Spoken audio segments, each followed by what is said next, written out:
हमारे साथ जो फिजियोथेरेपिस्ट, योग गुरु हम कह सकते हैं, जो एक जिम में जो सिखाने की कला हो, या ये कह सकते हैं कि पूरी बॉडी में जो एक्टिविटीज हमको हर ड्यूरेशन के लिए चाहिए होता है, चाहे गर्भावस्था हो, चाहे स्तनपान का हो, चाहे हर मोमेंट में हमको किस आसन पर कैसे रहना चाहिए, वो सभी चीज़ों की बेहतरीन बारीकी से जानकारी देने के लिए हमारे साथ हैं राहुल जी। तो मैं सर से दो शब्द जानने की प्रयास करूँगा। सर, ये जो योग सिखाने का जो कला है, गर्भवती माताओं और जी जो बता रहे हैं, साथ ही साथ बहुत सारे लोगों को आप ट्रेनिंग भी दे रहे हैं, तो ये कब से आप कर रहे हैं? सर लगभग ये 10-11 साल हो रहा है करीबन मुझे छत्तीसगढ़ में करवाते हुए, और इस दौरान में हमने 98+ नॉर्मल डिलीवरी भी करवाया है, प्रेगनेंसी योगा के माध्यम से, डाइट के माध्यम से।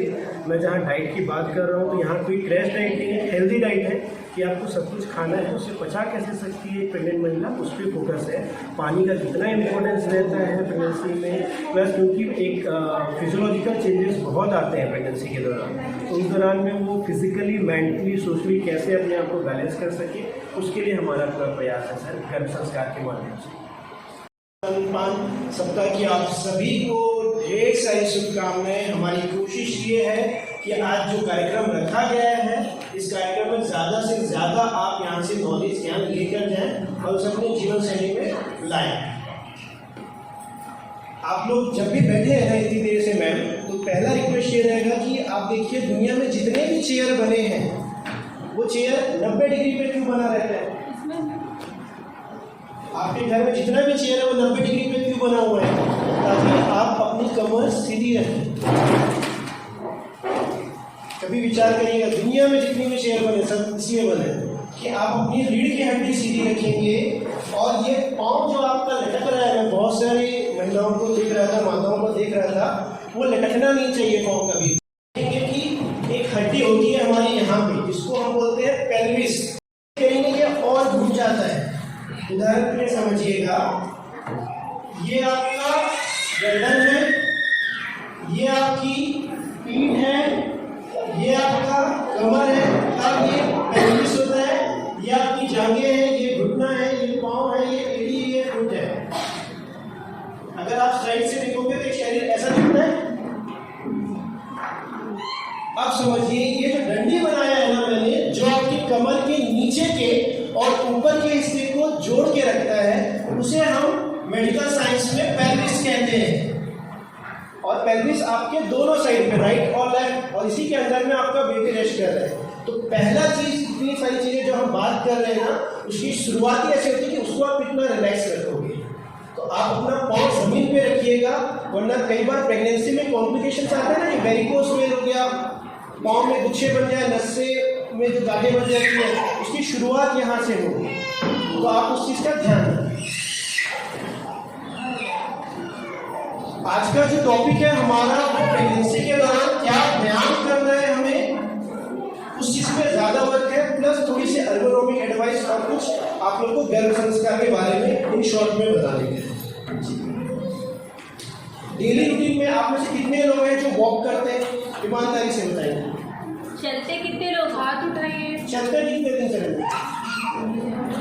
गर्भवती जितने गर्भवती महिलाओं के लिए बस, गर्भवती महिलाओं के लिए पूछ रहा हूँ ये सवाल।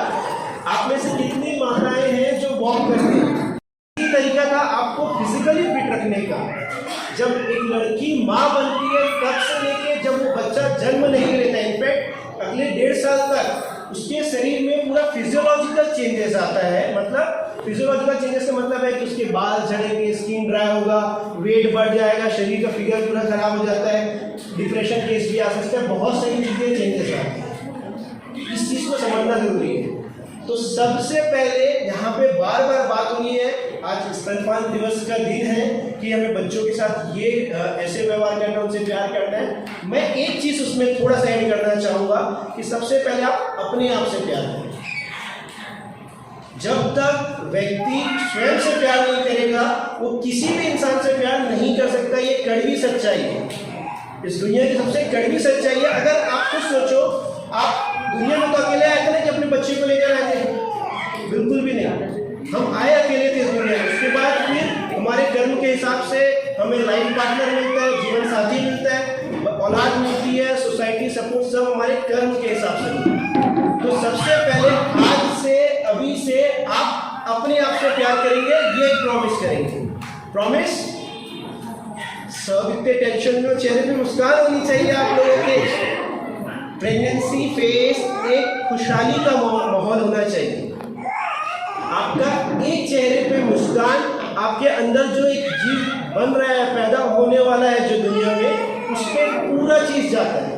तो हमें सबसे पहले अपने आप से प्यार करना चाहिए। अपने आप से प्यार कैसे करोगे, कोई बताएगा?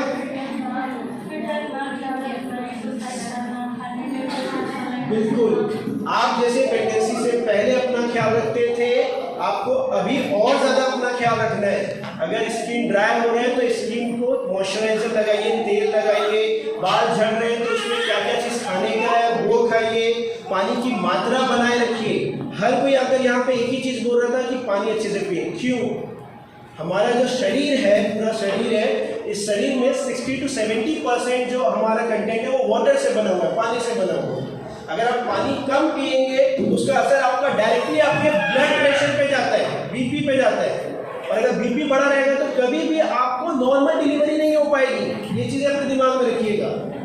अगर हमें नॉर्मल डिलीवरी को ज़्यादा मतलब मोटिवेट करना है, लोगों को जागरूक करना है नॉर्मल डिलीवरी के लिए, तो अपना ब्लड प्रेशर हमेशा नॉर्मल रखें। उसके लिए पानी ज़रूर पिए। दूसरी चीज़, इस वाले पिक्चर को हर रोज अपने सामने इमेजिन करके जाइएगा आप लोग, ठीक? अब उसमें क्या हो रहा है, ये तो एक आम इंसान का मैंने बना रखा हुआ है ना। अगर इसमें मैं एक प्रेग्नेंट महिला का लेकर आता हूँ तो धीरे धीरे क्या होता है, प्रेग्नेंट महिला का ये वाला एरिया बाहर की तरफ आते जा रहा है। आपने देखा होगा, मैंने जब गर्दन बनाई है, उसको अच्छे से समझिए। ये जो गर्दन वाला एरिया था उसको मैंने इस तरीके से बनाया और गर्दन वाला एरिया इस तरीके से रखा था। उसके बाद पीठ वाला एरिया ऐसे। भगवान ने इतने अच्छे से एक शरीर को बना रखा है कि आपकी एक रीढ़ की हड्डी ऐसी है तो दूसरी ऐसी है। जैसे संकली कैसे पकड़ोगे आप? अगर ये ऐसे रहेगा तो कभी पकड़ाएगा क्या? नहीं पकड़ाता है। लेकिन जैसे हम प्रेगनेंसी के फेज में आते जाते हैं, अगर आप देखेंगे प्रेगनेंसी के फेज, आप सबको दिख रहे हैं ना मैम यहाँ से?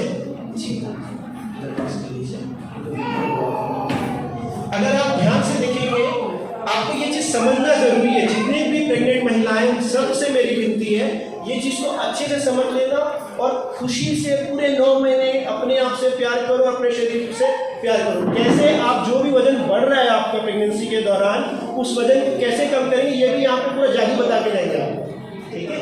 अभी अगर आप ध्यान से देखेंगे तो जिस तरीके से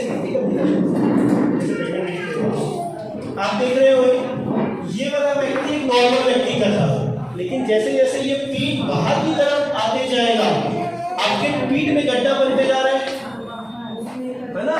ये चीज महसूस कर रहे हैं आप लोग? पहले महीने में ये ऐसा था, दूसरे महीने में ऐसा हुआ, तीसरे महीने में ऐसा हुआ, फिर 9वें महीने तक में इतना आ चुका है। अगर आप ध्यान से देखेंगे तो ये पीठ के पीछे टी शर्ट में क्रीज दिख रही है आपको, लाइन गड्ढा बन गया इसमें। ये गड्ढा क्या बता रहा है? यही आपकी मांसपेशियों के साथ होता है। आपकी मांसपेशियां पीछे की तरफ सिकुड़ते जा रही है, सामने की मांसपेशियां खिंचाव में जा रही है, इसलिए स्ट्रेच मार्क आता है पेट में, आता है। जो पहली बार में कम आ रहा होगा, सेकंड थर्ड वाले में दिख रहा होगा अच्छे से, एक स्ट्रेच मार्क आता है। वो क्या है? मांसपेशियों का जो सॉफ्ट टिश्यू निकलते जा रहे हैं वो स्ट्रेच मार्क के रूप में आपको दिख रहे हैं। अब जैसे हम इस टी शर्ट को आपको करना क्या है, हम प्रेगनेंसी के दौरान में व्यायाम करना क्यों बोलते हैं? लोगों में डर होता है कि प्रेगनेंसी में व्यायाम करेंगे तो बच्चे और माँ को नुकसान तो नहीं है। ऐसा कुछ भी नहीं है। गलत व्यायाम के लिए हमेशा, चाहे आप प्रेगनेंट नहीं भी रहो, गलत व्यायाम करोगे तो उसका नुकसान है। बट अगर आप सही व्यायाम करते हो तो आप प्रेगनेंसी के दौरान, प्रेगनेंसी के बाद भी हेल्दी रहेंगे। कितने लोग करीना कपूर को जानते हैं? सबने नाम सुने? माधुरी दीक्षित का नाम सुने? लाल दत्ता का नाम सुने? सबका नाम सुने? वो लोग कैसे ही प्रेगनेंसी के बाद नॉर्मल हो जाते हैं, लगते ही इन्होंने बच्चे को जन्म दिया। ऐसा क्या जादू हो जाता है? आप सोचिए, कभी सोचा है ऐसा क्या जादू हो जाता है? क्योंकि प्रेगनेंसी के दौरान में वो लोग कुछ व्यायाम रखते हैं अपने दिनचर्या में। प्रेगनेंसी के दौरान में वो अपना प्रॉपर ख्याल रखते हैं। हमारे यहाँ पे हम उतने सक्षम अगर नहीं भी हैं, ये हमने मान्यता बना रखी है ना कि हम उतने सक्षम नहीं है कि हम जिम जाएंगे, हम ये करेंगे वो करेंगे। आपकी जानकारी के लिए एक ही बात बताना चाहूँगा, घर में कुछ व्यायाम है जिसे अगर आप अपने डेली रूटीन में रखते हैं तो आप अपने आप को हेल्दी रख सकते हो। पोस्ट प्रेगनेंसी आपका वेट भी नहीं बढ़ेगा, क्योंकि एक नॉर्मल डिलीवरी में 8 से 14 किलो ही वजन आपका गेन होता है नॉर्मली। इससे ज़्यादा होने पे वो आपके शरीर में चर्बी बनाते जाएगा। तो जो अभी आप खान पान की बात चल रही थी, मैम लोगों ने बहुत अच्छे से बताया खान पान का, उसमें थोड़ा सा मैं आप लोग को ध्यान देने के लिए बोल रहा हूँ कि खान पान कोई दिक्कत नहीं है। 200 से 300 कैलोरी एक्स्ट्रा आप लेते हो तो बच्चे के लिए वो पर्याप्त होता है। आप देसी घी भी यूज़ कर रहे हो खाने में, 2 चम्मच देसी घी दिन भर में होना चाहिए। आपके दाल में डाल दो, आप अपने चावल में डालकर खा लीजिए, उससे ज़्यादा नहीं। कई बार क्या बोला जाता है कि 2 लोग के लिए खाने के लिए और चलेगा, एक बार में मत खिलाइए या एक बार में आप मत खाओ। ब्रेकफास्ट होता है, दिन का लंच होता है, रात का डिनर होता है, 3 जगह की जगह 5 बार खाओ, थोड़ा थोड़ा। प्रेगनेंसी में जैसे जैसे पेट बाहर आते जाएगा, आपका जो नाभि है, नाभि अपनी जगह से सरकता है, मतलब अपने पोजीशन से हटेगा। और आयुर्वेद में, नेचुरोपैथी में अच्छे से बताया गया, जब भी नाभि आपकी जगह से हटेगा आपको एसिडिटी के चांसेस है, गैस के चांसेस है, पाचन क्रिया गड़बड़ होती है। इसमें प्रेगनेंसी के दौरान में डॉक्टर कई बार एसिडिटी की दवाई भी देते हैं। उस चीज़ को ध्यान में रखते हुए आपको करना क्या है, आपको दिनचर्या में, आप में से कितने लोग हैं जो सभी इंडियन टॉयलेट यूज करते हो कि कोई वेस्टर्न भी करते हैं? इंडियन टॉयलेट को क्या टॉयलेट कौन सा यूज करते हो आप? इंडियन करते हो वेस्टर्न? कोई है जो वेस्टर्न करता है? इंडियन बोल रहे हैं। कोई वेस्टर्न तो यूज नहीं करता है ना। इंडियन टॉयलेट एक ऐसा पोजीशन है, ऐसा आसन है अपने आप में जिससे आपको नॉर्मल डिलीवरी के लिए सबसे ज्यादा इंपॉर्टेंस मिलता है। अगर हम आज से 25 साल 30 साल पहले की बात करेंगे तो शायद ही कभी किसी ने कोई सुना होगा कि सिजेरियन होता है। आप अपने पूर्वज को जाकर अगर देखते हैं तब तो ना हॉस्पिटल थे, ना डॉक्टर्स की फैसिलिटी थी। उस समय इसलिए होता था कि इस पोजीशन पे जब आप आते हैं, इस पोजीशन पे पूरी जांघों पे, कमर पे, बटक्स के मांसपेशियों पे इतना खिंचाव होता है कि ये आपको मांसपेशियों में इतना स्ट्रेंथ लाता है, ताकत लाता है कि नॉर्मल डिलीवरी के टाइम पे हमें ज़्यादा पीड़ा को झेलना ना पड़े, इसलिए हम नॉर्मल डिलीवरी कर पाते हैं। आपको गैस कॉन्स्टिपेशन की शिकायत भी नहीं रहेगी अगर आप रोज बलासन में आते हैं। हमें क्या क्या ध्यान रखना है? एक, क्योंकि जैसे जैसे 9वां महीना आएगा, पीठ में गड्ढा बनेगा तो आपको कमर दर्द की शिकायत आ सकती है। उस कमर दर्द की शिकायत को बचाए रखने के लिए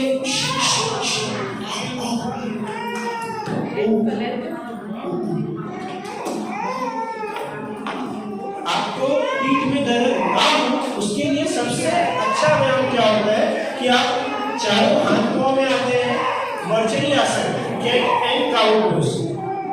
देखेंगे आप, जब भी आप में जितनी भी महिलाएं हैं जिनको कभी भी, मतलब कोई 6वें महीने में होगा, कोई 8वें महीने में होगा, कोई 9वें महीने में होगा, कभी भी आपको अगर कमर दर्द हो तो कमर दर्द के दौरान में आप इस व्यायाम को करिए, आपको तुरंत उस कमर दर्द में आराम मिलेगा।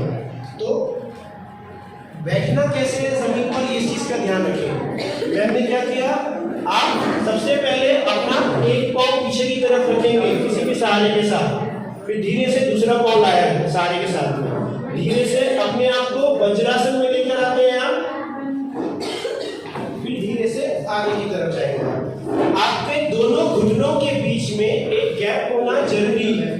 गैप का मतलब स्पेस, दोनों पाँव पास पास नहीं रखेंगे आप। पाँव के बीच में दूरी क्यों? क्योंकि बीच में पेट आ रहा है ना हमारा, ये पेट के लिए जगह होना चाहिए, ठीक है। अब आपका जो कलाई है, ये कलाई आपके कंधे के नीचे होना चाहिए और उंगलियों को फैला के रखिए। मैं फिर से रिक्वेस्ट करूँगा, पीछे अगर आपको नहीं दिख रहा होगा मैम तो आप थोड़ा आगे आ सकते हैं। आपको ध्यान ये रखना है, आपका जो कंधा है कलाई के ऊपर है, उंगलियां फैली रहे। जब आप सांस लेंगे, सांस लेते हुए इस पीठ में गड्ढा बनाएंगे एक बिल्ली की तरह ऊपर देखते हुए, और जब आप सांस छोड़ेंगे तो इस पीठ को उठाने की कोशिश करेंगे, ना कि पेट को अंदर खींचेंगे। एक चीज का ध्यान रखेंगे, नॉर्मली जो हम सांस लेते हैं वैसा सांस और जब आप व्यायाम करें थोड़ा सा अंतर होता है। सांस लेते हुए आपको पीठ में गड्ढा बनाना, सांस ले रहे हैं सांस छोड़ नहीं रहे तो इसका हमको सिर्फ नुकसान होगा, फायदा नहीं होगा। तो आपको ये समझना है कि हमें पूरी रीढ़ की हड्डी को खोल के रखना है, उसके लिए सांस लेते हुए पीठ में गड्ढा बनाया आपने, सांस छोड़ते हुए उसे ऊपर की ओर उठाना है। ये पहला है। इसी में आपको दूसरा चीज क्या करना है, आपको अपनी रीढ़ की हड्डी को पूरी लचीली बना के रखना है। हम कोई भी व्यायाम ऐसा नहीं करेंगे जिसमें हम पेट की मांसपेशियां यूज करेंगे प्रेगनेंसी के दौरान, हमें उसको बस एक्टिव रखना है ना। ये चीज तो समझिएगा। हम कहीं पे भी आपको ये नहीं बोलेंगे पेट अंदर खींचो जैसे कपाल भाती में खींचते, नहीं। आप सांस लेते हुए पीठ में गड्ढा बनाए हैं और जब आप सांस छोड़ रहे हैं, अगर सांस छोड़ने में दिक्कत हो तो मुंह से सांस छोड़िए। मुंह से सांस छोड़ते हुए पीठ वाले हिस्से को उठाइएगा, अपनी ठोनी चिन को पूरा छूने की कोशिश करें। ये पूरा गर्दन से लेके रीढ़ की हड्डी में लचीला बनाया है। कम से कम 5 से 6 बार हर 3 से 4 घंटे में, जब आप खाना खाने वाले हो उससे थोड़ा देर पहले खाली पेट में इस चीज को करिए। आपको प्रेगनेंसी का 9 महीना गुजर जाएगा, आपको पता भी नहीं चलेगा कि आपको कमर दर्द क्या होता है। जरूरी नहीं कि हर महिलाओं को प्रेगनेंसी में कमर दर्द हो, ये मानसिकता को थोड़ा सा अलग करिए। जरूरी नहीं है कि प्रेगनेंसी में हर महिलाओं को पाँव में सूजन आए, ज्यादा सूजन आए, ये भी जरूरी नहीं है। हम डरे हुए रहते हैं, हम कुछ भी नहीं कर रहे हैं और दिन भर जैसे जैसे ये पेट बाहर निकलेगा आप ऐसे बैठते हो। अभी भी बहुत सारी महिलाएं आप लोग ऐसे बैठे, मतलब ये सच बात है, इसमें आपका कोई दोष नहीं है। आपके साथ जो वजन आ रहा है ना सामने, वो आपको खींच रहे हैं। जैसे अगर ये आपका पेट है, जैसे जैसे अब ये खिंचाते जाएगा, आप देख रहे हो कि पीछे की चीज एकदम पूरी टाइट हो रही है, वो अपने आप होगा, वो आप कुछ नहीं कर सकते। लेकिन हम क्या कर सकते हैं, कम से कम हम इस पूरे हिस्से को एक्टिव रख सकते हैं, मतलब जगा के रखोगे। अगर आप 9 महीने उस मांसपेशियों को यूज नहीं करेंगे ना, इस मांसपेशियों में चर्बी जल्दी आएगी। इन मांसपेशियों में ताकत नहीं रहने से डिलीवरी के टाइम पे आपको जो फोर्स लगाना है, चाहे वो पेल्विक फ्लोर मसल हो, थाइस मसल हो, आपकी ये बटक की मांसपेशियां हो, ये तो सोए थे पूरे 9 महीने, तो अचानक से हम इनको बोलोगे कि पत्थर उठा ले, कहाँ से उठाएगा, नहीं उठा पाएगा। तो उसको जगा के रखिए, उसमें कोई हमको पसीना नहीं निकालना है प्रेगनेंसी के दौरान। दूसरा व्यायाम था ये। तीसरा मलासन, एक बार रुक करिए।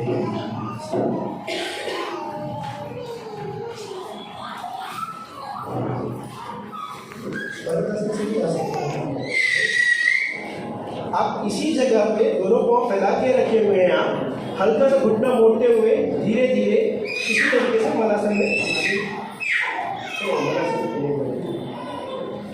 मतलब अगर आपको मलासन में आना है ना, इननेट टॉयलेट में बैठना है, हर महिलाओं को, चाहे प्रेगनेंसी चल रही है, अभी पहला प्रेगनेंसी हो, दूसरा हो, तीसरा हो, उससे कोई लेना देना नहीं है। आपको ये ध्यान रखना है कि मुझे मलासन को रोज अपने दिनचर्या में प्रेगनेंसी के बाद भी करना है।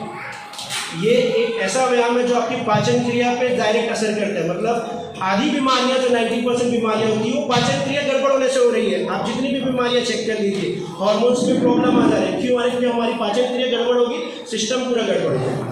तो हम मलासन में कैसे बैठेंगे वो देखना जरूरी है।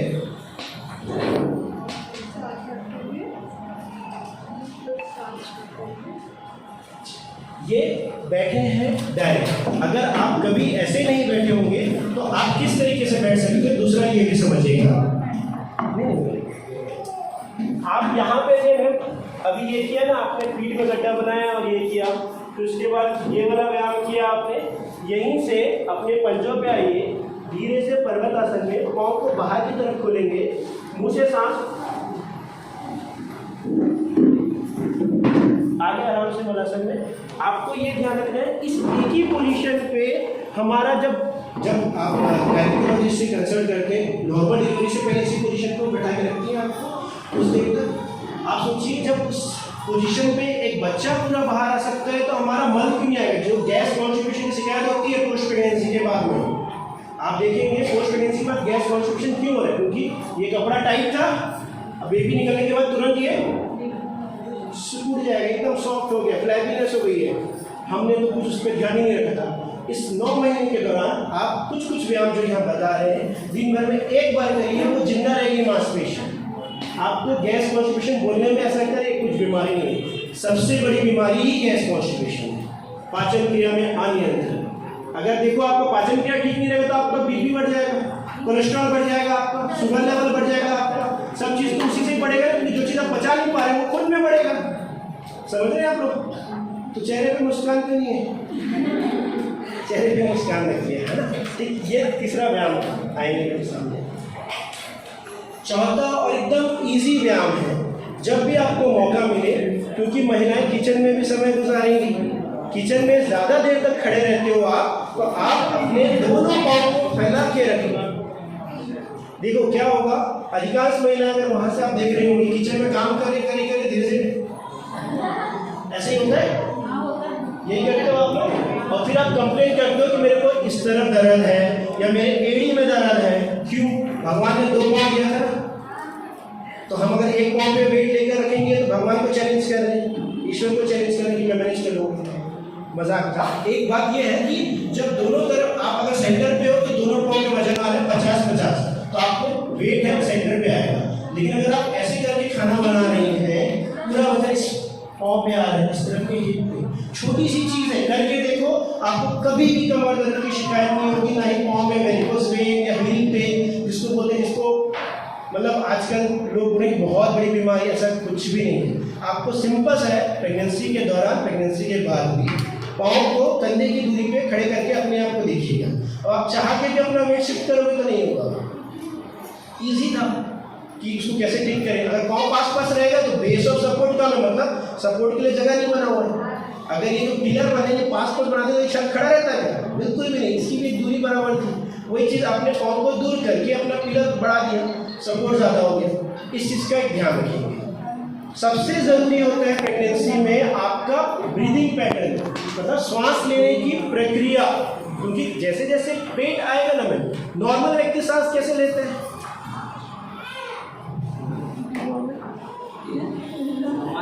सामान्य व्यक्ति कैसे सांस लेते हैं? अच्छा सर, ऐसा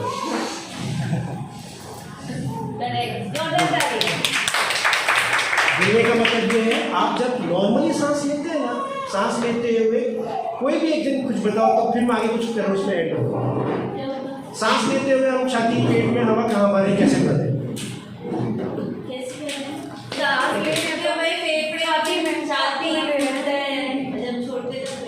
थोड़ा सा पेट भी अंदर जाता है और छोटे से पेट एकदम सिंपल है, बढ़िया था, इजी था। सांस हम जब लेते हैं ना, अधिकांश टाइम पे जो भी महिलाओं को थायराइड की प्रॉब्लम हो रही है, क्वेश्चन मार्क डालिएगा, आप चेक करना। ये लगभग 11 साल हो गया मुझे, जितने भी लोगों को थायराइड की प्रॉब्लम होती है उनके पास में बैठ कर देखिएगा, उनके सांस से आवाज़ आती है। थायराइड कोई बीमारी नहीं है, पहले तो ये समझिए। थायराइड एक ग्लैंड है जो सभी के अंदर में पाया जाता है। ये ग्लैंड जब अच्छे से काम नहीं करता है, मतलब अगर ये कम सिक्रीट हुआ या ज़्यादा हुआ, तब इसको एक बीमारी का नाम दिया जिसको बोलते हैं हाइपोथायराइडिज्म या हाइपरथायराइडिज्म, जो एक्चुअल में एक डिजीज का रूप लेता है। अब हमें एक समझना है कि ऐसे क्यों हो गया, हमारे साथ ही क्यों हुआ, हमारी साथ में वो तो प्रेग्नेंट हुई थी उसको नहीं हुआ, ये इसको नहीं हुआ, क्यों? मैक्सिमम टाइम पे मैम जब भी हम लोग का ये पैटर्न, ब्रीदिंग पैटर्न खराब होगा, ये साइंटिफिकली प्रूव्ड है, आप इस चीज़ को पूरा अपने साथ जज कर सकते हैं। पेट जैसे जैसे बाहर निकलेगा, हमारे को सांस लेने में दिक्कतें होती हैं। जब भी पेट बाहर की तरफ निकलेगा, जिस दिन गैस रहता है उस दिन बेचैनी होती है ना, आप लोग को होती है, क्या कहते हो? पानी के लिए पीते ज़्यादा, पानी भी पीते हैं, और हमें डाइजेशन ज़्यादा होता है, नींबू पानी वगैरह ये सब पी के ठीक करते हैं। ठीक, आपको ये समझना है, नॉर्मल जब भी हम सांस लेते हैं ना, नाक से सांस लेंगे। अगर हम आदत बना लेंगे, सांस लेने में दिक्कतें होती है, प्रेगनेंसी के दौरान में खासकर दिक्कत होगी, तो हम गले से सांस लेना चालू करते हैं। नाक से सांस ले रहे, गले से छोड़ रहे। आपके आसपास जितने थायराइड वाले होंगे ना, जो लोग को प्रॉब्लम होगी थायराइड की, उनके पास कान लगाकर आराम से बैठिएगा, एक आध बार आपकी आवाज़ निकलती सुनाई देगी। ये क्यों हो रहा है? क्योंकि यहाँ पे जो थायराइड ग्लैंड उसको बार बार छेड़ रहे हैं आप। एक आम आदमी यहाँ से सांस कभी नहीं लेता। भगवान ने नाक की नली बनाई है रेस्पिरेटरी सिस्टम के लिए, सांस लेने के लिए, छोड़ने के लिए। अगर आप नाक से सांस लोगे और नाक से सांस छोड़ोगे तो आप उसको छेड़ोगे ही नहीं, आप उससे। तो आपने जाना, देखा, इनके हर बारीकी से इन्होंने किस तरह से आसन बताए, कैसे करना चाहिए, सारी चीज़ें आपने इस वीडियो के माध्यम से देखा। आपको पसंद आया होगा तो इस चैनल को सब्सक्राइब करें, लाइक करें। धन्यवाद।